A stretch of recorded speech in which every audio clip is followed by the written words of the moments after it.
Mes parents ont anéanti 580 000 $ d'épargne retraite pour le 16e sauvetage de mon frère. Puis ont conduit jusqu'à ma maison sous la pluie et ont glissé un accord de résidence sous ma porte comme si elle leur appartenait déjà. Mon père m'a bousculé de ma propre porte. Tu as de la place pour nous. Je l'ai repoussé. Pas ce soir. Jamais. Mon nom est Mia Johnson. J'ai 30 ans. Et la nuit où mes parents ont essayé de s'approprier ma maison. Mon père est arrivé avec un camion de déménagement, un accord de résidence. Et la confiance d'un homme qui croyait que ma réponse n'avait plus d'importance. La pluie martelait le toit alors qu'il glissait le document sous ma porte. Il indiquait mon adresse comme leur résidence permanente et leur donnait accès à toutes les pièces. Sauf mon bureau. Il l'avait déjà signé. La mienne était la seule ligne vide. Quand j'ai ouvert la porte, mon père s'est avancé et a posé une main sur mon épaule. « Bouge, Mia. Tu as de la place pour nous. » Derrière lui. Ma mère se tenait à côté du hall tandis que mon jeune frère regardait depuis le siège passager. Évitant mon regard. J'ai repoussé le bras de mon père. Pas ce soir. Il a essayé de forcer le passage pour franchir le seuil, et je l'ai repoussé sur le porche. Jamais. Ce qu'ils ne savaient pas, c'est que j'avais déjà découvert pourquoi ils avaient perdu leur maison. Où leur épargne retraite était passée. Et combien de fois ils avaient secrètement utilisé mes informations pour effacer les échecs de mon frère. Ils pensaient que le pire scénario était que je refuse de les laisser emménager. Ils avaient tort. Avant la fin de la semaine, l'un d'eux m'accuserait de détruire la famille. Un autre me supplierait de cacher des preuves. Et mon frère apprendrait enfin ce qui se passe quand personne ne le sauve pour la 16e fois. Je reniflais avec mépris. Avant que je vous dise ce que mon père a dit ensuite. Et ce qui s'est passé quand ils ont réalisé que je m'étais préparé pour eux, dites-moi. Quelle heure est-il là où vous êtes en ce moment, et d'où regardez-vous? Je veux voir jusqu'où cette histoire voyage. 3 jours avant que le hall n'apparaisse. Ma mère a appelé alors que je travaillais dans mon bureau à domicile. Elle n'a pas demandé comment j'allais. Elle a dit, ton père et moi pourrions avoir besoin de rester avec toi pendant quelques semaines. Mes parents possédaient une maison de 4 chambres près de Colorado Springs depuis 27 ans. L'hypothèque aurait dû être presque entièrement remboursée. Ils avaient aussi des comptes de retraite, une pension et une propriété locative héritée de ma grand-mère. Ils n'étaient pas des gens qui auraient dû avoir besoin de ma chambre d'amis. Pourquoi? Ai-je demandé. Un silence a suivi. Puis elle a dit qu'il se restructurait. Ce mot m'a dit qu'elle cachait quelque chose. Ma mère a toujours minimisé les désastres de mon frère. Les démêlés avec la justice devenaient un malentendu. Une entreprise en faillite devenait une expérience d'apprentissage. Des paiements manquants devenaient une pression de trésorerie temporaire. Est-ce que Jason est impliqué? Ne fais pas de suppositions. C'était une confirmation suffisante.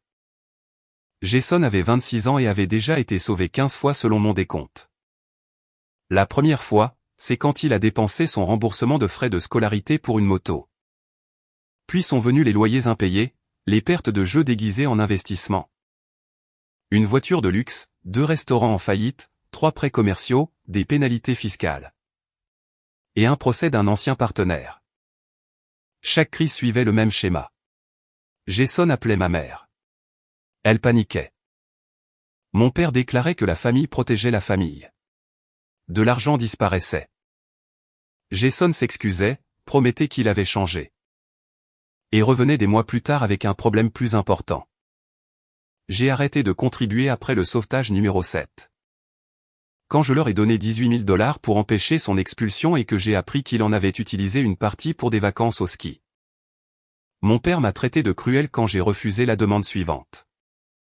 Ma mère a dit que Jason avait besoin d'encouragement. Jason a dit à des parents que j'étais devenue arrogante après avoir acheté ma maison. La vérité était plus simple. Chaque dollar que je lui donnais achetait une autre excuse. Pendant l'appel, j'ai demandé si leur maison avait été vendue. Nous t'expliquerons tout en personne, a dit ma mère. Puis elle a ajouté, tu as 3 chambres, Mia. Ce n'est pas comme si tu utilisais tout cet espace. J'ai regardé la maison que j'avais achetée après avoir cumulé 2 emplois et retardé des vacances. Pendant des années.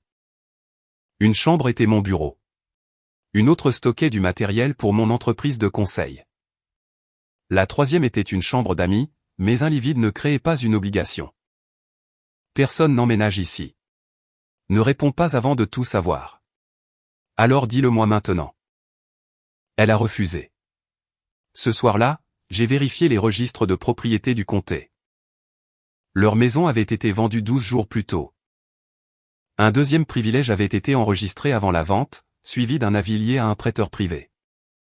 Leur propriété locative avait également changé de propriétaire. J'ai appelé mon amie Priya qui travaillait dans la conformité financière. Elle m'a averti de ne pas spéculer mais m'a dit de geler mon crédit immédiatement.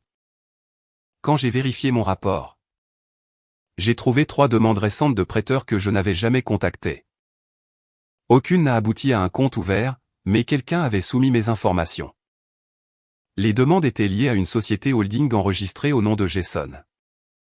J'ai placé des alertes à la fraude, changé mes mots de passe bancaire, et contacté un avocat. Puis j'ai cherché dans mes courriels. 6 mois plus tôt, ma mère m'avait demandé une copie de mon permis de conduire, prétendant qu'elle en avait besoin pour mettre à jour une police d'assurance familiale. Je l'avais envoyée sans méfiance. Maintenant je comprenais.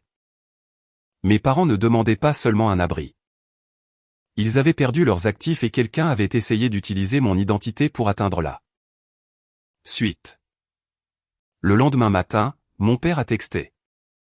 Nous arrivons vendredi. Nous discuterons des arrangements à notre arrivée. Il n'y a pas d'arrangement. N'apportez pas vos affaires. Il a répondu, tu ne laisseras pas tes parents à la rue. Il ne demandait pas. Il croyait que la parentalité lui donnait une autorité permanente sur tout ce que je gagnais. J'ai transféré le message à mon avocate, installé une autre caméra au-dessus du garage. Et changé le code de l'entrée latérale. Puis j'ai pris une décision. Je n'argumenterai pas pour savoir si j'étais une bonne fille. Je les obligerai à expliquer exactement ce qui était arrivé à chaque dollar. Ils sont arrivés le vendredi à 19h18, pendant la plus forte pluie de la semaine. Le yawl s'est arrêté en travers de mon allée, bloquant ma voiture à l'intérieur du garage. Mon père est sorti le premier. Ma mère a suivi avec un dossier sous son manteau. Jason est resté dans la cabine, fixant son téléphone. Mon père a sorti 2 valises et les a portées vers mon Porsche. Il n'a pas sonné. Il a essayé la poignée, puis a entré l'ancien code du clavier. Après 3 tentatives infructueuses, il a frappé à la porte. Mia, ouvre. J'ai parlé par l'interphone. Déplacez le camion et partez. Ma mère s'est avancée vers la caméra. Nous avons conduit pendant 3 heures. Laisse-nous entrer pour que nous puissions parler. On vous a dit de ne pas venir. Mon père a brandi le dossier. Nous avons un accord écrit. Inutile que cela devienne dramatique. Ils avaient apporté un camion de déménagement dans une maison qui ne leur appartenait pas et préparé. Un contrat que je n'avais jamais vu. Pourtant, c'est moi qui étais dramatique. Glissez-le par la fente à courrier. Mon père a poussé le document sous la porte. La première page était intitulée « Accord de résidence familiale et de contribution à la propriété ». Selon ces termes, mes parents vivraient dans ma maison indéfiniment tout en contribuant lorsque cela serait financièrement possible. Je couvrirais les services publics, les impôts, l'assurance et l'entretien. Ils auraient accès à la cuisine, au garage, à la buanderie et à 2 chambres à l'étage. Un autre paragraphe décrivait leur séjour comme permanent plutôt que temporaire. Si je vendais la maison, ils seraient remboursés pour toutes les améliorations. Mon avocate m'avait mis en garde contre les accords conçus pour établir une location. Celui-ci semblait construit pour créer une réclamation future. J'ai ouvert la porte mais j'ai gardé mon pied derrière la barre de sécurité. Qui a écrit ça? Mon père a poussé la porte avec son épaule. Bouge, Mia. Tu as de la place pour nous. La force m'a fait reculer. J'ai relâché la barre, suis sorti sur le porche, et j'ai repoussé son bras. Pas ce soir. Il s'est de nouveau avancé vers moi. Jamais. Jason est finalement sorti du camion. Il portait une veste de créateur et tenait le dernier modèle de téléphone. Pour quelqu'un dont la crise avait effacé l'avenir de nos parents, il avait l'air à l'aise. « Est-ce que tout le monde peut arrêter d'agir comme des fous ?» a-t-il dit. « Ils ont juste besoin d'un endroit où rester jusqu'à ce qu'on arrange ça. » « Qu'est-ce que tu arranges ? » ?»« La situation commerciale. »« Quelle situation commerciale ? » ?»« Tu ne comprendrais pas. J'ai sorti un autre dossier de la table de l'entrée. Comprendrais-je Alpine Meridian Holdings ? La société qui a soumis des demandes de prêt en utilisant mon identité ? Son visage a changé. Ma mère a attrapé la rampe. Mon père a regardé Jason, puis moi. Baisse la voix, a-t-il dit. Pourquoi les voisins devraient-ils croire que c'est une visite normale ? Jason s'est approché. Je n'ai jamais rien contracté en ton nom. J'ai dit. Des demandes. 3 vérifications de crédit. Un prêteur a enregistré l'adresse IP et l'email utilisé pour les soumettre. L'email appartient à ta société. Ses yeux bougeaient rapidement, cherchant une explication. Mon père s'est interposé entre nous. Rien n'a été approuvé, donc aucun dommage n'a été causé. Cette réponse a révélé qu'il savait déjà. Tu savais qu'il utilisait mes informations ? Ma mère s'est mise à pleurer. Nous étions désespérés. Le prêteur exigeait un garant avec un meilleur crédit. Jason pensait qu'il pouvait te mettre temporairement et t'enlever plus tard. Tu lui as donné mon permis. Elle a baissé les yeux. Mon père a dit, nous protégions l'investissement de la famille. Quel investissement ? Il m'a ordonné de les laisser entrer. J'ai refusé. Il m'a traité de sans cœur. J'ai demandé où était passé l'argent. Ma mère a tendu la main vers moi. Mia, s'il te plaît. Nous avons vendu la maison. Nous n'avons nulle part où aller ce soir. Vous l'avez vendue il y a 12 jours. Où avez-vous logé ? Ils ont échangé un regard. Jason a admis qu'ils avaient été dans un hôtel pour long séjour. Et où logeais-tu, toi ? Dans mon appartement. Alors ils peuvent rester avec toi. Mon bail n'autorise pas les invités de longue durée. Ma permission non plus. Mon père a frappé le cadre de la porte avec sa paume. Ils ne peuvent pas rester avec Jason parce que son appartement est en garantie. C'était la première phrase honnête que quelqu'un avait prononcée. Combien, ai-je demandé. Ma mère a ouvert le dossier et a sorti une feuille de calcul. Le total en bas était de 580 000 $. Compte de retraite, pénalité, produit de la vente de la propriété locative. Un prêt sur valeur domiciliaire, et la quasi-totalité de l'argent de la vente de leur maison. Tout était parti dans les entreprises, les dettes et les règlements judiciaires de Jason. Mon père a montré ma maison. Cette propriété a assez de valeur nette pour stabiliser la situation. Ma maison ne fait pas partie de votre situation. Tu pourrais refinancer. Avec ton crédit, nous pourrions consolider la dette. Récupérer l'entreprise de Jason, et protéger tout le monde. Voilà. Ils n'étaient pas venus seulement pour une chambre. Ils étaient venus pour la valeur nette de ma maison. Je suis rentré à l'intérieur et j'ai essayé de fermer la porte.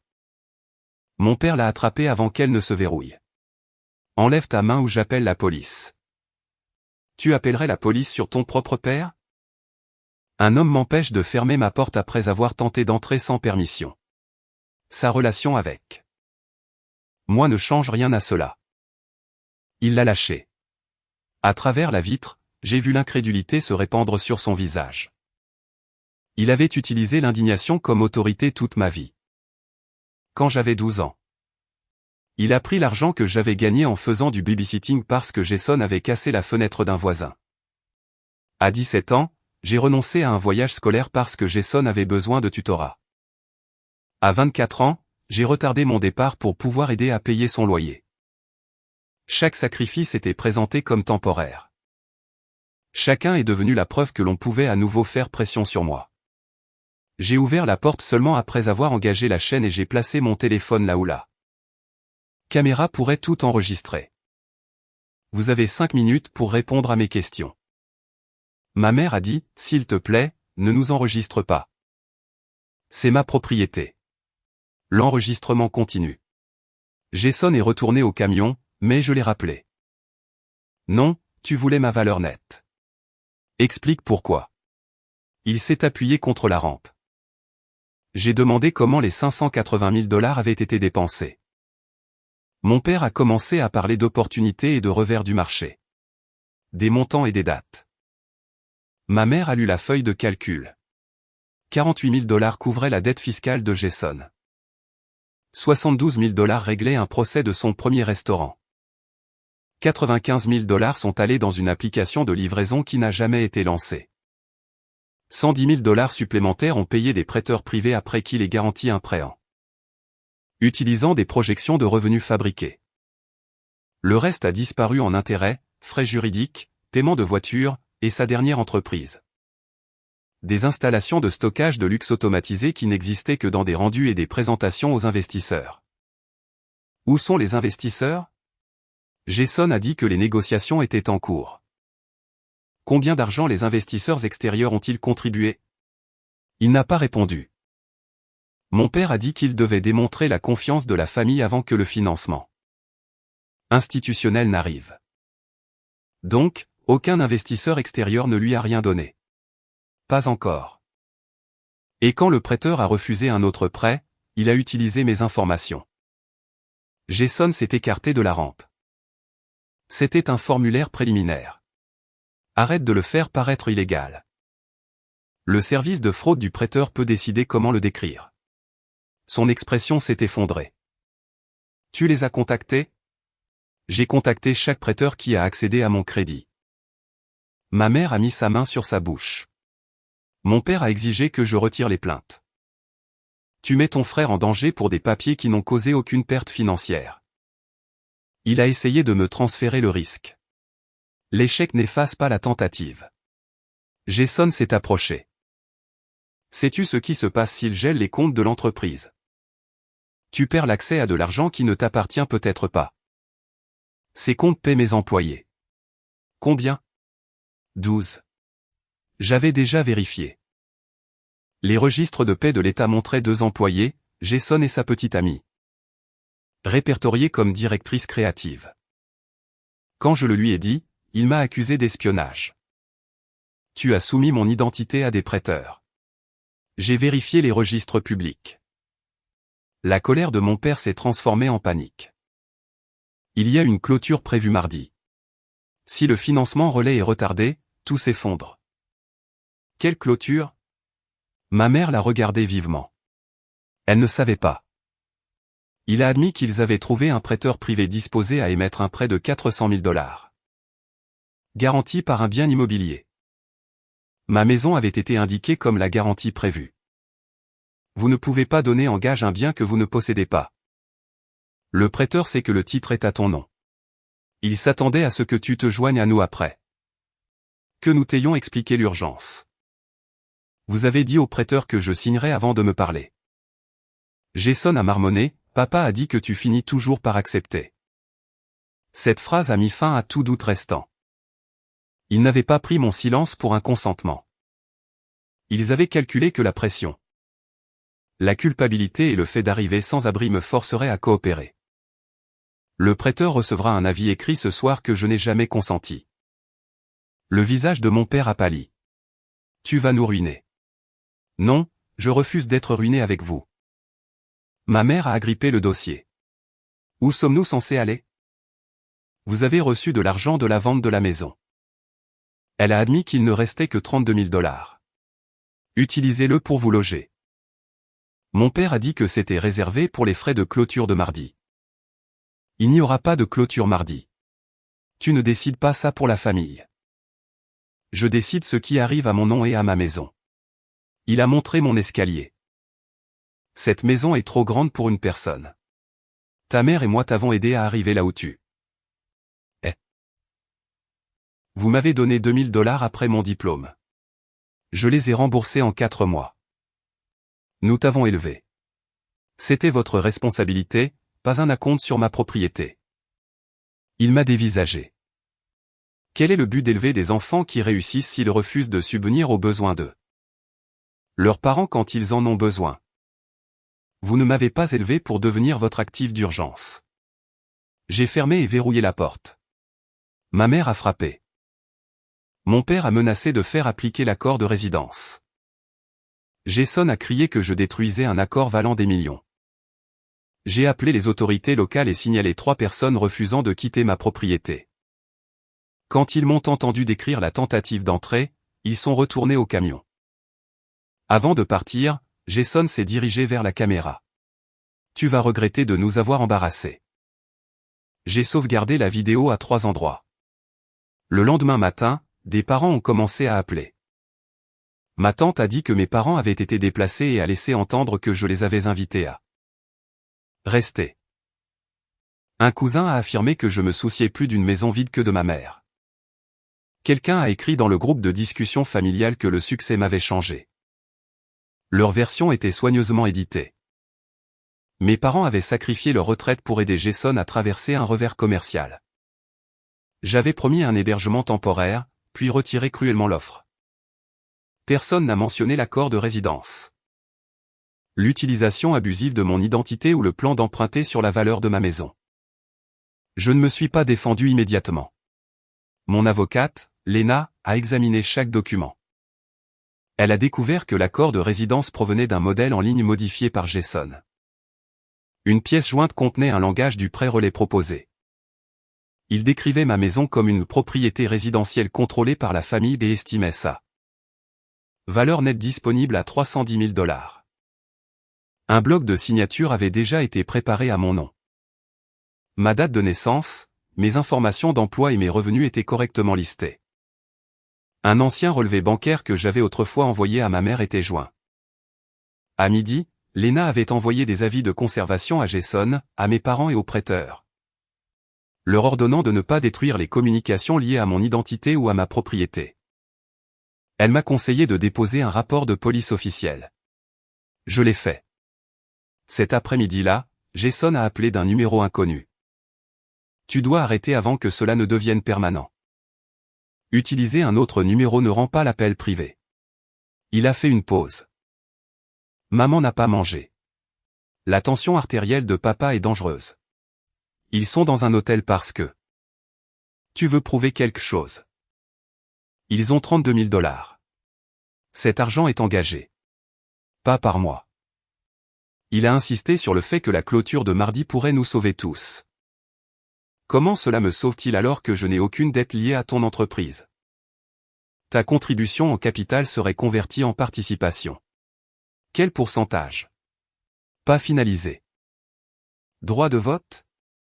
Encore en discussion. Remboursement garanti? Il a hésité. Donc j'hypothèque ma maison, je prends la responsabilité du prêt. Et je reçois une participation indéfinie dans une entreprise sans aucun emplacement. Il m'a accusé d'utiliser un langage technique pour éviter d'aider. Le langage technique sépare un investissement d'un piège. J'ai demandé s'il avait soumis les demandes. Il a blâmé un consultant. Nomme le consultant. Il a refusé. Puis il a demandé, pourquoi as-tu toujours besoin que j'échoue? Cette question a révélé l'histoire qu'il s'était racontée. Refuser de le financer était du sabotage. Demander des dossiers était une humiliation. Les conséquences étaient de la haine. Je n'ai pas besoin que tu échoues. Tu as besoin que j'absorbe l'échec pour ne jamais en faire. L'expérience. Il a juré et a mis fin à l'appel. 10 minutes plus tard, ma mère a appelé. Ton frère dit que tu l'as dénoncé à la police. J'ai signalé une utilisation non autorisée de mes informations. Peux-tu dire que c'était un malentendu? L'était-ce? Elle a commencé à pleurer, mais j'ai posé une question précise. Quand tu as demandé mon permis, savais-tu que Jason le recevrait? Elle a affirmé qu'elle croyait que mon père en avait besoin pour la planification successorale. As-tu envoyé mon relevé bancaire? Elle a admis avoir transféré un dossier après que mon père ait dit que le prêteur avait besoin d'une preuve que la famille avait plus de ressources. As-tu demandé pourquoi mes ressources importaient? Ton père a dit que c'était temporaire. Tout ce qui concerne Jason est temporaire jusqu'à ce que la facture devienne permanente. Elle a admis qu'elle s'était opposée à la vente de leur maison. Mais mon père a promis que le prêt relais resterait tout en 6 mois. Jason était censé avoir un acheteur institutionnel garanti. Quel était le nom de l'acheteur? Elle ne le savait pas, demande le contrat. Ton père pensera que je ne lui fais pas confiance. Tu ne possèdes plus de maison parce que tu lui as fait confiance sans lire. Puis elle a révélé que les 580 000 $ n'incluaient pas une garantie personnelle de 90 000 $ que mon père avait signée. Donc l'exposition réelle est de 670 000 $? Nous n'avons pas encore tout perdu. Vous n'avez plus les actifs pour le payer. Elle m'a supplié de les laisser rester pendant 1 mois. Jason a un appartement. Le prêteur pourrait le prendre. Alors il peut vendre sa voiture et ses vêtements de créateur. Il a besoin de la voiture pour les réunions. Même après avoir tout perdu, elle protégeait encore sa commodité. Je paierai directement pour 3 nuits dans un hôtel modeste, ai-je dit. Après cela, vous avez besoin d'un plan de logement qui n'implique pas ma propriété. Je ne transférerai pas d'argent. Ne signerai pas de prêt, n'hébergerai pas Jason, et ne cacherai pas ce qui s'est passé. Elle a qualifié les conditions d'humiliantes. L'humiliation venait du fait d'arriver avec un camion de déménagement et un contrat qui traitait mon consentement comme facultatif. Ce soir-là, ma tante a posté une autre accusation. J'ai répondu une fois. J'ai mis en ligne une photo de l'accord de résidence non signé avec mes informations personnelles couvertes et une image fixe du hall bloquant mon allée. Je n'ai invité personne à emménager dans ma maison. Je n'ai pas consenti à ce que ma propriété soit offerte en garantie. Je traite l'activité financière non autorisée par les canaux appropriés. Le groupe de discussion est devenu silencieux. Pour la première fois, mes parents ont perdu le contrôle de l'histoire. Lundi matin a apporté la vengeance de Jason. Un de mes clients en conseil a transféré un courriel anonyme affirmant que je faisais l'objet d'une enquête pour inconduite financière et que j'avais exploité mes parents. 2 autres clients ont reçu des messages similaires. Parce que mon travail impliquait des projets de conformité. Même une fausse accusation pouvait nuire à ma réputation. L'expéditeur a utilisé un service crypté, mais Jason a commis une erreur. Il a joint un registre de propriété téléchargé à 2h14 du matin. Les métadonnées indiquaient l'auteur comme J. Johnson et l'appareil comme Jason MacBook Pro. J'ai tout envoyé à Lena et aux détectives affectés à mon rapport. Puis j'ai appelé Jason. Tu as contacté mes clients. Il a ri. Prouve-le. La pièce jointe a conservé les métadonnées de ton appareil. Le rire s'est arrêté. Ça ne veut rien dire. Mon avocate envoie des avis de conservation aux fournisseurs de messagerie et à ton fournisseur de service Internet. Il m'a accusé de transformer un désaccord familial en guerre juridique. Tu as contacté mes moyens de subsistance parce que j'ai refusé d'hypothéquer ma maison. Tu étais déjà en train de détruire mon entreprise. Ton entreprise n'avait pas le droit d'utiliser mon identité. Sa voix est devenue froide. Tu as toujours pensé que tu étais meilleur que moi. Je me suis souvenu de chaque dîner de famille où mes parents louaient son potentiel et rejetaient mes résultats. Quand j'ai obtenu une bourse, mon père m'a averti de ne pas faire en sorte que Jason se sente inférieur. Quand j'ai acheté ma maison, Jason a dit à des parents que j'avais eu de la chance. Il ne s'agit pas de savoir qui est le meilleur, ai-je dit. Il s'agit de savoir qui paie pour tes décisions. Il a menacé de dire au prêteur que j'avais accepté verbalement. Chaque conversation chez moi a été enregistrée. Il a mis fin à l'appel. À 11h30, le prêteur a contacté Lena. Après avoir reçu l'avis que je n'avais jamais consenti. Son responsable de la conformité a suspendu la clôture de mardi. Le dossier me décrivait comme un garant engagé et déclarait que je fournirais un acte de fiducie. Exécuté. À 13h, mon père est arrivé seul. Il se tenait sous la caméra sans toucher la porte. J'ai besoin de 10 minutes.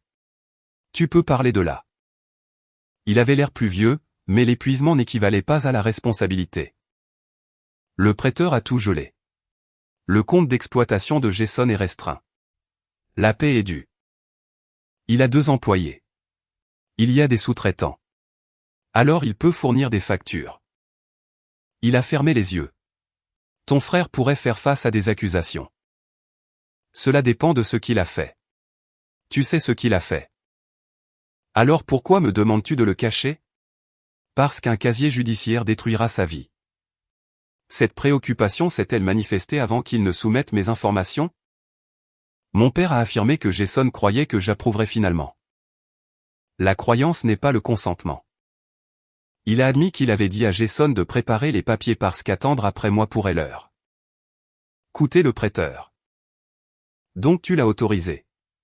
J'ai autorisé la préparation, pas la contrefaçon. Tu as fourni mes revenus et les détails de ma propriété. Je savais que tu pouvais aider. Tu savais que je refuserais. Son silence l'a confirmé. Il a sorti une enveloppe de son manteau. Il y a un autre document. Ta mère ne sait pas. Je lui ai dit de le poser sur le porche. À l'intérieur se trouvait un accord parallèle entre lui et Jason. Mon père avait garanti 90 000 $ supplémentaires et accepté de transférer le produit restant de la vente de leur maison. En retour, Jason promettait le remboursement après une acquisition institutionnelle. Le prétendu acheteur était une société écran enregistrée 2 mois plus tôt. Son adresse était une boîte aux lettres virtuelle.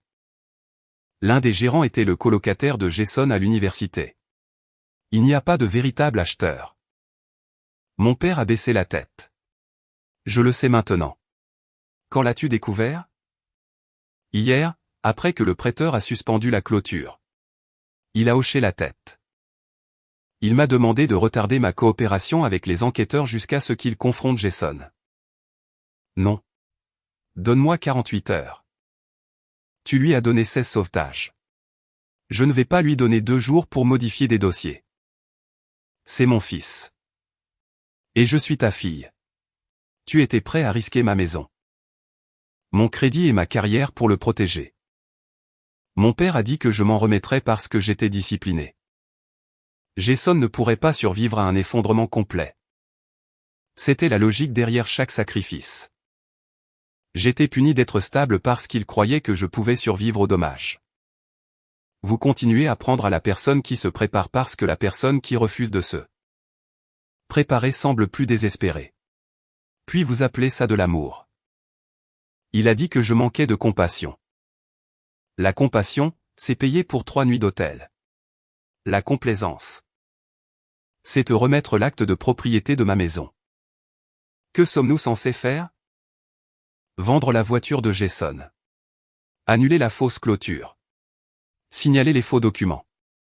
Trouver du travail. Louer quelque chose que vous pouvez vous permettre. Arrêtez de croire qu'un prêt de plus restaurera tout. Il a dit que ces mesures exposeraient Jason publiquement. Alors il n'aurait pas dû créer des faits qui nécessitent une exposition. Avant de partir, mon père a dit, quand cette famille se brisera. Souviens-toi que tu as choisi la loi plutôt que nous. Non. Vous avez choisi le 16e sauvetage de Jason plutôt que tout le monde. Je refuse de devenir le sauvetage numéro 17. L'enquête a progressé rapidement après que le prêteur a fourni ses dossiers. Jason n'avait pas simplement entré mes informations dans un formulaire préliminaire. Il a soumis un état financier affirmant que j'avais accepté de garantir le prêt. Il comprenait une reconnaissance électronique créée à partir d'une adresse courriel conçue pour ressembler à la mienne en changeant une lettre. Le dossier contenait également des rapports de revenus fabriqués, de faux engagements d'investisseurs et une évaluation de ma maison commandée à mon insu. Mon père avait fourni certains détails, mais Jason a assemblé et soumis le dossier. Ma mère a fourni des documents sans comprendre exactement comment ils seraient utilisés. Cela n'effaçait pas sa responsabilité, mais cela montrait différents niveaux d'implication. Mon avocate m'a dit de séparer les questions émotionnelles des questions juridiques. Émotionnellement, je pourrais décider plus tard si je voulais une relation avec mes parents. Légalement, je devais me protéger immédiatement. J'ai signé une déclaration sous serment niant mon consentement et fourni aux enquêteurs les enregistrements de la caméra, les rapports de crédit, les courriels des clients et les enregistrements téléphoniques. Les comptes de l'entreprise de Jason ont été gelés. Sa voiture de luxe a été saisie après que le prêteur a découvert qu'il avait déformé les revenus de L'entreprise. Son appartement était loué par l'une de ces entreprises et payé avec l'argent que mes parents avaient contribué. Lorsque les comptes ont été gelés, il a reçu un avis d'expulsion. Pour la première fois de sa vie d'adulte, personne ne pouvait tranquillement payer le solde. Mon père a contacté des parents pour obtenir de l'aide. Mais les documents avaient déjà circulé dans la famille. Les personnes qui m'avaient condamné n'ont pas offert leurs économies ou leur maison. Elles ont envoyé des messages d'encouragement, recommandé des motels bon marché. Et sont soudainement devenus des experts en responsabilité personnelle. Ma tante, qui m'avait traité de sans-cœur, a offert à mes parents son sous-sol pour 2 semaines. Mais leur a demandé de signer un accord d'invité. Mon père a refusé car il considérait les conditions comme insultantes. Je n'ai pas souligné l'ironie. Ma mère a loué une chambre meublée par l'intermédiaire d'une ancienne collègue de travail et a commencé à postuler à des emplois administratifs. Mon père a emménagé dans un motel pour long séjour et a vendu son camion. Pour la première fois, ils vivaient séparément. Sans maison ni image publique à protéger. Leur mariage a commencé à exposer des fractures cachées sous des années de sauvetage de Jason. Un soir, ma mère a appelé et a dit qu'elle avait trouvé des courriels prouvant que mon père savait qu'il n'y avait pas d'acheteur institutionnel des semaines avant l'arrivée du hall. Il avait remarqué des incohérences. Mais s'était convaincu que le prêt relais donnerait à Jason assez de temps pour transformer l'acquisition fictive en une acquisition réelle. Il savait, ai-je demandé. Il s'en doutait. C'est ce qu'il ne cesse de dire. Elle s'est excusée d'avoir envoyé mes documents et d'avoir traité ma maison comme la solution à un problème que je n'avais pas créé. J'ai écouté mais ne me suis pas précipité pour lui pardonner. Des excuses ne restaurent pas la confiance. Je sais. Et être induite en erreur par papa n'explique pas pourquoi tu es arrivé avec tes affaires après que j'ai dit non. Elle a admis qu'elle croyait que je céderais une fois que je les verrais dehors. Cette honnêteté comptait plus que les larmes. Elle avait participé à la pression même si elle n'avait pas conçu la fraude. J'ai limité notre contact à un appel par semaine. Elle ne pouvait pas visiter ma maison, demander de l'argent ou me demander d'intervenir pour Jason. Elle a accepté. Mon père non. Il a envoyé une lettre de 4 pages m'accusant de l'humilier et d'abandonner les valeurs familiales. Le dernier paragraphe disait qu'il me pardonnerait si je retirais mes déclarations et aidais à négocier une résolution civile pour Jason. J'ai placé la lettre dans mon dossier juridique et n'ai pas répondu. Jason a finalement accepté une résolution juridique exigeant une restitution, une surveillance financière et des restrictions sur la gestion de fonds d'investissement. Son entreprise a été dissoute. Les installations de stockage promises n'ont jamais été construites. Aucun acheteur institutionnel n'est apparu car aucun n'avait jamais existé. Mes parents n'ont presque rien récupéré des 580 000 $. Les 32 000 $ restants ont disparu en frais juridiques, logements et dettes négligées. Ils ont perdu leur maison, leur propriété locative, leurs économies et l'avenir qu'ils avaient planifié. Ces conséquences n'étaient pas ma vengeance. Elles étaient le résultat de leur choix. Ma vengeance était plus silencieuse et plus permanente. J'ai gardé tout ce qu'ils avaient décidé qui était à leur disposition. J'ai gardé ma maison. J'ai gardé mon crédit. J'ai gardé mon entreprise. J'ai gardé le droit de décider qui franchissait mon seuil. 6 mois après la nuit du hall, j'ai transformé la chambre d'amis en bibliothèque et studio d'enregistrement. Mon père avait montré cette pièce comme preuve que je la lui devais. Chaque étagère me rappelait que l'espace inutilisé appartient toujours à son propriétaire. Pendant la rénovation, j'ai trouvé l'accord de résidence dans ma boîte de documents juridiques. Leur signature restait en bas, confiante et complète. Tandis que la ligne préparée pour moi était vierge. J'ai encadré seulement cette section vierge et l'ai placée à l'intérieur du placard de mon bureau. Ce n'était pas un trophée. C'était un rappel qu'une signature refusée au bon moment peut protéger une vie entière. Mon père m'a dit un jour que la famille se briserait parce que j'avais choisi la loi plutôt qu'eux. Il avait tort. La famille se brisait depuis des années, un sauvetage à la fois. J'étais simplement la première personne qui a arrêté de prétendre que les fissures étaient d'eux. L'amour. Ils s'attendaient à prendre ma maison parce qu'ils avaient déjà tout dépensé.